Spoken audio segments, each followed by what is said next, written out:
Other matchups of Week 16, number 5 on the list, Steelers, Lions. Lions have 3 times as many losses as last season right now, 3. And they do have still a 45% chance to make the postseason, while Pittsburgh's trying to win its first division since 2020. And Rodgers, a.k.a. Aaron Rodgers, is back in Detroit. One last toe touch into the world of the NFC North. Or the king of it for all those years. 18-8 all-time against the Lions, who need this one. Lions need it. The Steelers need it to stay in front of the Ravens if they win their game. That's number 5 on the list. Number 4, Monday Night Football. Okay, Niners. Seahawks won. You've got a win against them already. All you got to do is just stay one game behind the Seahawks going into Week 18, and you beat them at home, and you get the chance to win the division and maybe the NFC. What's in the mix crazy as they head to Indianapolis to take on a Colts team that desperately needs the win. Once upon a time, 7-1, now 8-6, and Phillip Rivers, his first career start back in 2006 came on Monday Night Football for Marty Schottenheimer's Chargers. He beat the Oakland Raiders 27-0. He's lost his last 5 on Monday night. He is, however, career 4-0 against the 49ers. Phillip Rivers in front of the whole country on Monday Night Football is number 4 on the list. Number 3, Tampa at Carolina. First of 2 games over the final 3 weeks. They're tied at 7-7 apiece. The Bucs have won 5 straight, 9 of the last 10 against Carolina. Both teams, however, coming off of losses in which they led by 10 or more points. It's the first meeting in Week 5 or later with both of these teams at 500 or above since the 9-3 teams met in Week 14 of 2008. The Panthers won. They won the division, and the Bucs missed the playoffs. That's number 3 on the list. Baker Mayfield back in a spot where he once upon a time worked the scout team defense. He wants to beat this franchise in the worst way. And of course, there's Bryce Young and the Panthers trying to break through. Can't wait for that one. Number 2, Duval at Denver.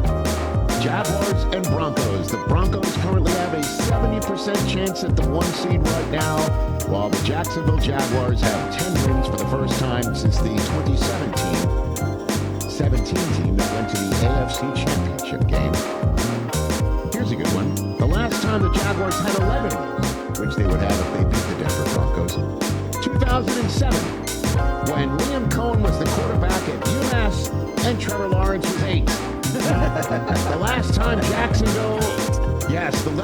Jacksonville played a game in which both teams had 10 or more wins was Week 16, 1999, when Steve McNair accounted for 5 touchdowns in a blowout win against Jacksonville. It's been a while since Jacksonville's played in a game like this, measuring stick time for the Jaguars.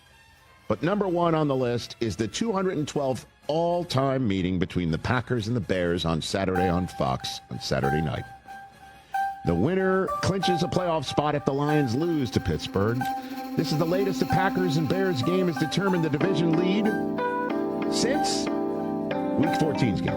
And the Bears lead the NFC in rushing yards since Week 5, since their Week 5 bye with 171 rush yards per game. The only player with 100 or more rush yards against Green Bay's defense, which no longer has Micah Parsons, however, Rico Dowdle, Jay Felly's favorite, who he's heard of, back in Week 9. Those are my top 5 matchups of Week 15 presented by Monday, right here on The Rich Eisen Show on ESPN 2, Disney Plus, the ESPN app, and ESPN Radio, whose audience we say goodbye to until hour 3 with Mike McDonald of the Seattle Seahawks coming up. Hit it. I got one more. And I'm glad you played Cooper. I'm glad you played the Cooper drum because it's Coop's team. New England Patriots taking on the Baltimore Ravens. Patriots not being on the list is kind of... Sorry? No, get out of here. This is being the one more? You're on the list. What do you mean? Of football. I understand it's Sunday Night Football, but, you know, I don't know. I had a 7. I don't know. I'm not going to defend myself to you. I think the other team, what you want me to knock Phillip Rivers on Monday Night Football off the list? Kind of, yeah. You want me to knock the Bucs and the Panthers playing for division off the list? Yeah. You want me to knock the Steelers, Aaron Rodgers back in Detroit with the Lions? Last year's 1 seed with their season on the line? Get out of here. At least it's on the list. I'd even put TJ's Cowboys against the Chargers on the list. Well, teams that matter should be on the list. Oh, wow. His season is over, he said. You did that nice little new drop there because you know the drop was the season is not over. Patriots win this one, they clinch a playoff spot, brother. And have a chance to win the division if Cleveland beats the Bills early in the day. That said, let's talk about the Ravens. Hey, they got to get this one. You're at home. You got a Patriots team coming off of a loss at home, in which the second half was something that is no doubt stuck in their craw. You got Lamar. Let's make some plays and try and outpoint Drake May. And if the Patriots lose this one, it'll be something to just keep in mind as they're going to make the playoffs eventually. Their last two are against winnable opponents, to say the least. The Ravens, however, need to win this one because their next one's at Green Bay before visiting Pittsburgh. And it's their final home game of the season. And then again, you have New England after this contest, visiting the Jets, and then home for Miami.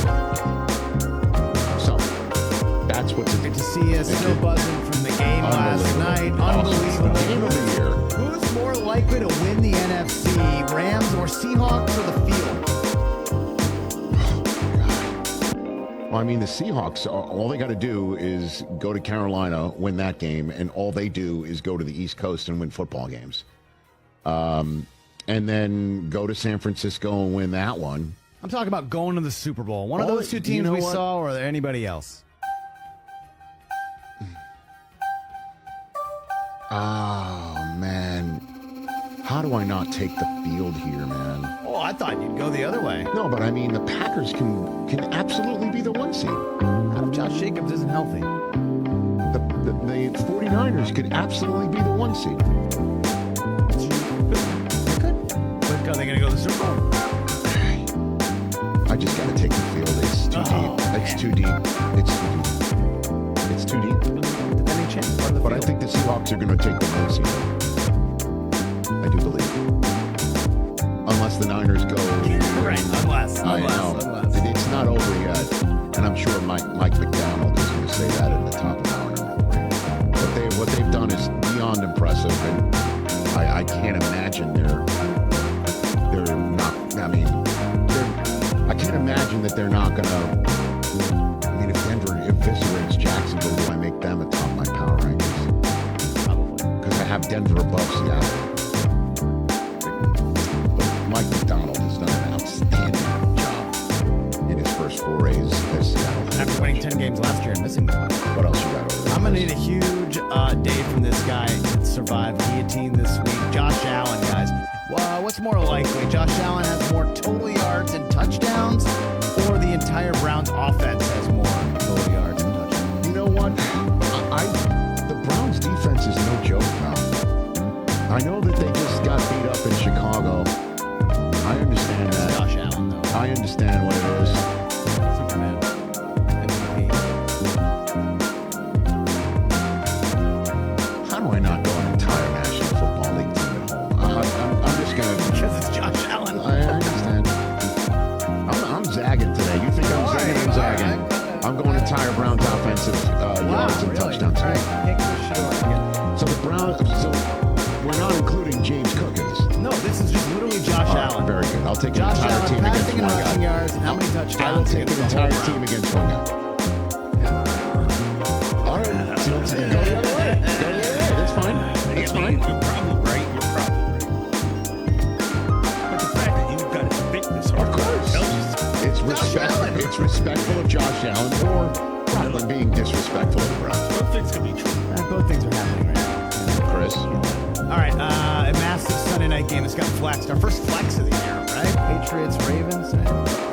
Future Hall of Fame running back to have the longest run on Sunday night. Travion Henderson or Derrick Henry? Good one, Chris. I'll go Travion Henderson. Future Hall of Famer. See, this guy over there. It says it right on the graphic. I'm not making this Hold on a up. second. Oh, it does. Do you understand? Crap, it does say that. Oh my God, future Hall of Fame running back to have longest run. This is right on the graphic. I had nothing to do with that. Chris, we're not often on linear cable, but you need to make a best first impression or second impression or how This is many going to get impressions. aggregated anyway, so it's totally fine. Future Hall of Fame running back.